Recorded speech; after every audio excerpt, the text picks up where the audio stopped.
जय हिंद दोस्तों। एग्ज़ाम की पॉइंट में एक बार फिर से आप सभी का स्वागत है। दोस्तों आज के इस वीडियो में हम जितने भी भारतीय इतिहास के मुख्य वंश हैं उनके संस्थापक, उनकी जो राजधानी थी और उनसे संबंधित जो मोस्ट इम्पॉर्टेंट फैक्ट होंगे इस वीडियो में कवर करेंगे। दोस्तों अगर आप चैनल पर नए हो, आपने अभी तक चैनल को सब्सक्राइब नहीं किया है तो चैनल को सब्सक्राइब करें और वीडियो अच्छा लगे तो लाइक और शेयर ज़रूर करना। तो देखते हैं दोस्तों आज का जो पहला प्रश्न है, यहाँ पहला जो वंश है दोस्तों, पहला जो वंश है यहाँ पे वो है हर्यक वंश। तो दोस्तों जो पहला वंश हर्यक वंश है, याद रखना हर्यक वंश की जो स्थापना की थी वो बृहदर्थ ने की थी। ठीक है, जो बृहदर्थ थी, बृहदर्थ ने क्या किया था, हर्यक वंश की स्थापना की थी। और अगर हम इसकी राजधानी को कभी पूछे जाए कि हर्यक वंश की जो राजधानी थी वो कहाँ पे थी, तो याद रखना जो गिरिब्रज है या राजगृह है, गिरिब्रज आएगा या राजगृह आपको ऑप्शन में देखने को मिलेगा। गिरिब्रज या राजगृह में क्या थी, इसकी राजधानी थी। ठीक है, हर्यक वंश बृहदर्थ ने इसकी स्थापना की थी और गिरिब्रज या राजगृह में क्या थी, इसकी राजधानी थी। दोस्तों अगर हम इसके से संबंधित जो मोस्ट इंपॉर्टेंट फैक्ट हैं उनको देखें तो जो हर्यक वंश था यह भारतीय इतिहास का सबसे प्राचीन वंश है। यानी अगर आपसे क्वेश्चन पूछा जाता है कि भारतीय इतिहास का सबसे प्राचीन वंश कौन सा है तो आप वहाँ पे आंसर लगा देना हर्यक वंश है। ठीक है, और संस्थापक कौन था, तो बृहदर्थ था। इसकी राजधानी कहाँ थी, तो राजगृह में थी। ठीक है, सबसे प्राचीन वंश हो गए हर्यक वंश। इसकी स्थापना 544 ईस्वी पूर्व हुई थी। कब हुई थी, 544 ईस्वी पूर्व हुई थी। या और इसे पितृहत्या वंश के नाम से भी जाना जाता है। किसके नाम से, पितृहत्या वंश के नाम से। ठीक है, अगर आपसे क्वेश्चन पूछा जाता है कि पितृहंता वंश के नाम से किसको जाना जाता है तो हर्यक वंश को जाना जाता है। और क्यों जाना जाता है पितृहंता वंश, इसको क्यों कहा जाता है, क्योंकि इसके जो शासक हुए हैं उन्होंने क्या किया है कि अपने पिता की हत्या के पश्चात ही राजगद्दी को प्राप्त किया है। जैसे अजातशत्रु ने किया था, वो उसके पुत्र उदयन ने अपने पिता की हत्या करके सत्ता को हथियाया था। ठीक है, अजातशत्रु ने अपने पिता की हत्या की, उसके पश्चात क्या किया, राजगद्दी को प्राप्त किया। और उसके पुत्र उदयन ने क्या की, अजातशत्रु की हत्या की और उसके पश्चात उसको क्या मिली थी, गद्दी मिली थी। इसीलिए इसको क्या कहा जाता है, पितृहत्या वंश के नाम से जाना जाता है। और सबसे प्राचीन वंश कौन है, हर्यक वंश है। तो दोस्तों पहला वंश हो गए हर्यक वंश। दूसरे वंश की अगर मैं बात करूं यहाँ पे तो शिशुनाग वंश। दूसरा वंश कौन सा है, शिशुनाग वंश है। ठीक है, और जो शिशुनाग वंश है इसका संस्थापक कौन था, शिशुनाग था। यानी जो शिशुनाग वंश है उसका संस्थापक कौन था, शिशुनाग था। और जो इसकी राजधानी थी कहाँ पे थी, वैशाल में क्या थी, इसकी राजधानी थी। ठीक है, शिशुनाग वंश, शिशुनाग इसका संस्थापक था और वैशाल में क्या थी, इसकी राजधानी थी। अगर इससे संबंधित जो मोस्ट इंपॉर्टेंट फैक्ट है एग्जाम के पॉइंट ऑफ व्यू से, तो इस वंश की स्थापना शिशुनाग ने हर्यक वंश के अंतिम शासक नागदशक को गद्दी से हटाकर क्या की थी, शिशुनाग वंश की स्थापना की थी। यानी जो मैंने कहा है हर्यक वंश, जो क्या है पितृहंत्या वंश के नाम से सबसे प्राचीन वंश का है हर्यक वंश। उसका अगर पूछा जाता है अंतिम संस्थापक कौन था तो नागदशक था। और इस नागदशक की हत्या के पश्चात शिशुनाग क्या करता है, इसको गद्दी से हटाता है और उसके पश्चात क्या करता है, शिशुनाग वंश की स्थापना करता है। ठीक है दोस्तों, यहाँ पे अगला वंश की अगर हम बात करें तो नंद वंश है। तीसरा जो वंश था कौन है, नंद वंश। और इस नंद वंश की जो स्थापना की थी वो किसने की थी, महापद्मनंद ने की थी। किसने की थी, महापद्मनंद ने नंद वंश की स्थापना की थी। और जो इसकी राजधानी थी वो राजधानी कहाँ पे थी, आपके पाटलिपुत्र में थी। ठीक है, नंद वंश, संस्थापक हो गए महापद्मनंद और इसके जो राजधानी हो गई पाटलिपुत्र में इसकी राजधानी थी। अगर हम इस वंश के बारे में देखें तो इस वंश का अंतिम और महान जो शासक था घनानंद था। ठीक है, अगर आपसे पूछा जाता है कि नंद वंश का अंतिम शासक कौन था तो आंसर हो जाएगा घनानंद। और अगर पूछा जाता है कि नंद वंश का सबसे महान शासक या प्रतापी राजा कौन हुआ तो घनानंद ही क्या हुआ, इसका अंतिम और महान शासक था। ठीक है, नंद वंश का, और संस्थापक महापद्मनंद था और राजधानी हो गई पाटलिपुत्र में। ठीक है, अगले वंश की अगर हम बात करें दोस्तों तो जो मौर्य वंश है। ठीक है, नंद वंश के पश्चात चौथा जो वंश है मौर्य वंश। तो मौर्य वंश की स्थापना किसने की, ये इसका आंसर हर किसी को आता है, चंद्रगुप्त मौर्य ने की थी। किसने की थी, चंद्रगुप्त मौर्य ने की थी। और जो इसकी राजधानी थी, इसकी राजधानी भी कहाँ पे थी, आपके पाटलिपुत्र में थी। ठीक है, पाटलिपुत्र में क्या थी, मौर्य वंश की राजधानी भी थी। आधुनिक पटना के नाम जो ये पाटलिपुत्र है कहाँ पे, आधुनिक पटना में स्थित है। ठीक है, मौर्य वंश चंद्रगुप्त मौर्य ने की थी, और पाटलिपुत्र ने क्या थी, पाटलिपुत्र में इनकी राजधानी थी। अगर इस वंश के हम महत्वपूर्ण फैक्ट को देखें तो यह भारत का बहुत गौरवशाली वंश था। एक गौरवशाली वंश था कौन सा, मौर्य वंश। इसकी स्थापना 345 ईस्वी पूर्व में हुई थी, यानी जो मौर्य वंश की स्थापना हुई थी कब हुई थी, 345 ईस्वी पूर्व में हुई थी। इसके बारे में और मैग्नेस्टीज की इंडिका में काफ़ी रोचक जानकारियाँ मिलती हैं।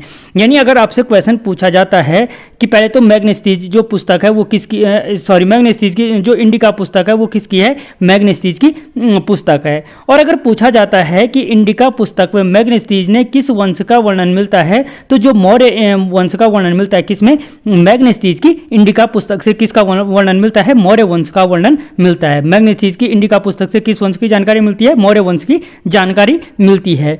इसी वंश के राजा अशोक महान, यानी अगर पूछा जाता है कि अशोक महान किस वंश के राजा थे, तो याद रखना मौर्य वंश के राजा थे। ठीक है, ने बौद्ध धर्म को अपना कर विश्व भर को शांति का संदेश दिया था। ठीक है, यानी अगर पूछा जाता है कि अशोक ने संन्यास के पश्चात किस धर्म को अपना लिया था, तो याद रखना बौद्ध धर्म को अपना लिया था। ठीक है, और अपना लिया था। अब आप मुझे कमेंट बॉक्स में ये जरूर बताना कि अशोक का शिलालेख उत्तराखंड में कहाँ से प्राप्त हुआ और किस वंश की जानकारी देता है। ठीक है, अगला क्वेश्चन, यहाँ पे जो अगला वंश है दोस्तों, शुंग वंश। ठीक है, जो शुंग वंश था पुष्यमित्र शुंग ने इसकी स्थापना की थी। जो शुंग वंश था इसकी स्थापना किसने की, पुष्यमित्र शुंग ने की थी। और विदिशा में क्या थी, इसकी राजधानी थी। शुंग वंश, पुष्यमित्र शुंग, और विदिशा में क्या थी, इसकी राजधानी थी। अगर हम इस वंश के बारे में देखें तो पुष्यमित्र द्वारा 2 बार अश्वमेध यज्ञ का आयोजन कराया गया। ठीक है, शुंग वंश के किस शासक ने 2 बार अश्वमेध यज्ञ कराया था, तो पुष्यमित्र शुंग ने कराया था, तथा जिसमें पतंजलि ने इन यज्ञों को कराने में महत्वपूर्ण भूमिका निभाई। ठीक है, और जो पतंजलि था वो किस वंश से संबंधित, अगर पूछा जाता है तो शुंग वंश से संबंधित था। ठीक है, अगला वो वंश देखें, कर्ण वंश। ठीक है, जो कर्ण वंश था, कर्ण वंश की स्थापना किसने की थी, वासुदेव ने की थी। वासुदेव ने क्या की थी, कर्ण वंश की स्थापना की थी। और जो कर्ण वंश की राजधानी थी वो आपके कहाँ पे थी, विदिशा में क्या थी, कर्ण वंश की राजधानी थी। अगर हम इससे संबंधित फैक्ट को देखें तो इसकी स्थापना वासुदेव ने की थी। ठीक है, कर्ण वंश की स्थापना वासुदेव ने की थी। और शुंग वंश जो मैंने इससे पहले कहा था जिसकी स्थापना पुष्यमित्र शुंग ने की थी, पुष्यमित्र शुंग ने क्या की थी, अभी ऊपर बताया, शुंग वंश की स्थापना की थी, के अंतिम शासक देवभूति की हत्या करके 73 ईस्वी पूर्व में की थी। यानी जो कर्ण वंश की स्थापना हुई थी क्या हुई थी, शुंग वंश के पश्चात हुई थी।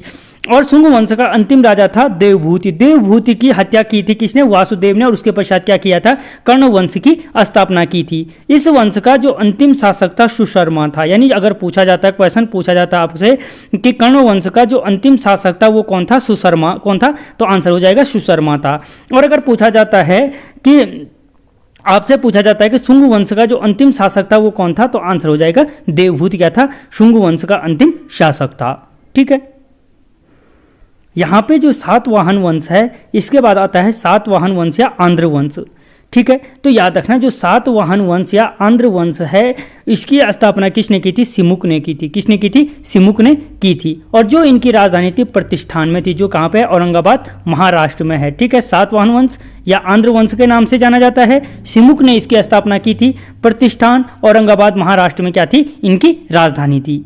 और अगर इस वंश से संबंधित महत्वपूर्ण फैक्टों को अगर हम देखें तो इस वंश की नींव सिमुक ने कर्ण वंश के अंतिम शासक, अभी बताया था मैंने, कर्ण वंश का अंतिम शासक क्या था, सुशर्मा था। एक सीरीज में है, देखते जाओ।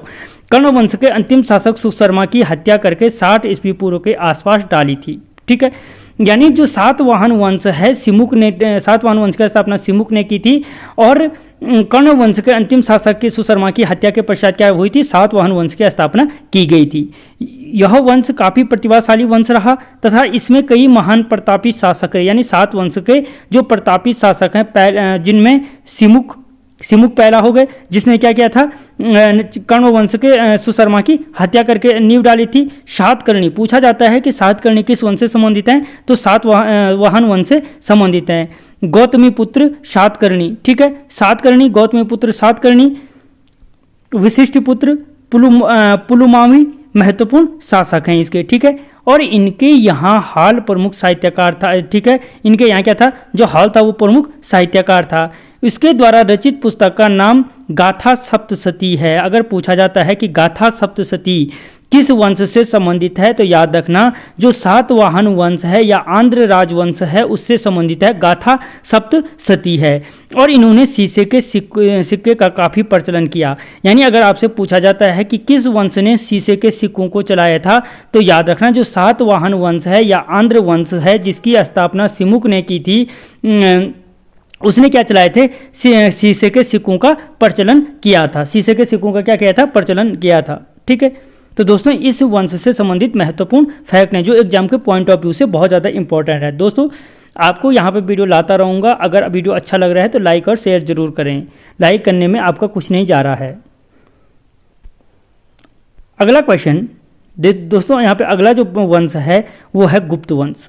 तो जो 8वां वंश है वो गुप्त वंश है। श्रीगुप्त ने इसकी स्थापना की थी। जो इसकी स्थापना थी वो किसने की थी, श्रीगुप्त ने की थी और कौशाम्बी के निकट की थी। कहाँ पे की थी, कौशाम्बी के निकट क्या की थी, इन्होंने इस वंश की स्थापना की थी। ठीक है, श्रीगुप्त ने गुप्त वंश की स्थापना की थी और कौशाम्बी में क्या थी, इनकी राजधानी थी। अगर हम इस वंश से संबंधित फैक्ट देखें तो इस वंश की नींव श्रीगुप्त ने 260 ईस्वी के आसपास हुई थी। कितने कब हुई थी, 260 ईस्वी के आसपास हुई थी। इस वंश में कई प्रतापी शासक हुए जिनमें चंद्रगुप्त प्रथम, ठीक है, चंद्रगुप्त प्रथम, समुद्रगुप्त, चंद्रगुप्त द्वितीय का उत्तराखंड के साथ भी वर्णन मिलता है, जहाँ पे वो क्या करता है, खसादिपति को हरा करके क्या करता है, यहाँ पर फिर से गुप्त वंश की नींव डालता है। कुमारगुप्त, स्कंदगुप्त, भानुगुप्त प्रमुख हैं, ये क्या हैं, गुप्त वंश के शासक हैं। इस काल में मूर्ति पूजा होने लगी थी। यहाँ मोस्ट इंपॉर्टेंट क्वेश्चन है कि आपसे पूछा जाएगा कि किस काल में मूर्ति पूजा का प्रचलन शुरू हुआ था, तो याद रखना जो गुप्त काल है, गुप्त काल में क्या हुआ था, मूर्ति पूजा का प्रचलन शुरू हो गया था तथा विष्णु मंदिरों का काफ़ी तेजी से विकास हुआ। यह पूछा, अगर आपसे क्वेश्चन पूछा जाता है मूर्ति पूजा की शुरुआत किस वंश में हुई, तो गुप्त वंश में हुई। और विष्णु मंदिरों का सर्वाधिक प्रचलन किस वंश के समय हुआ, तो गुप्त वंश के समय हुआ। इस काल को भारत का क्लासिक युग कहा जाता है। यानी अगर पूछा जाता है आपसे कि किस वंश के कार्यकाल को भारत का क्लासिक युग कहा जाता है, तो याद रखना जो गुप्त वंश है, गुप्त वंश के कार्यकाल को भारत का क्लासिक युग के नाम से जाना जाता है। ठीक है, किसको, भारत के गुप्त क्लासिक युग के नाम से जाना जाता है, तो गुप्त वंश को क्या जाना जाता है, क्लासिक युग के नाम से जाना जाता है, क्योंकि इस समय भारत का हर वर्ग तथा हर किसी को समान अधिकार मिले थे। क्लासिक युग क्यों कहा जाता है, क्योंकि यहाँ पे सभी वर्गों को समानता का भाव मिला था। समाज में महिलाओं का भी स्थान अच्छा था। कालिदास, आर्यभट्ट, भास्कराचार्य जैसे नगमे चंद्रगुप्त द्वितीय के अनमोल रत्न थे। अगर आपसे क्वेश्चन पूछा जाता है कि कालिदास किसके समय के थे, किसके समय में थे, तो याद रखना चंद्रगुप्त द्वितीय के समय। आर्यभट्ट पूछा जाए तो चंद्रगुप्त द्वितीय के समय। भास्कराचार्य पूछा जाए तो चंद्रगुप्त द्वितीय के समय क्या थे, ये अनमोल रत्न थे। ठीक है, तो दोस्तों इस वीडियो में इतना ही। मिलता हूं अगले वीडियो में, तब तक जय हिंद।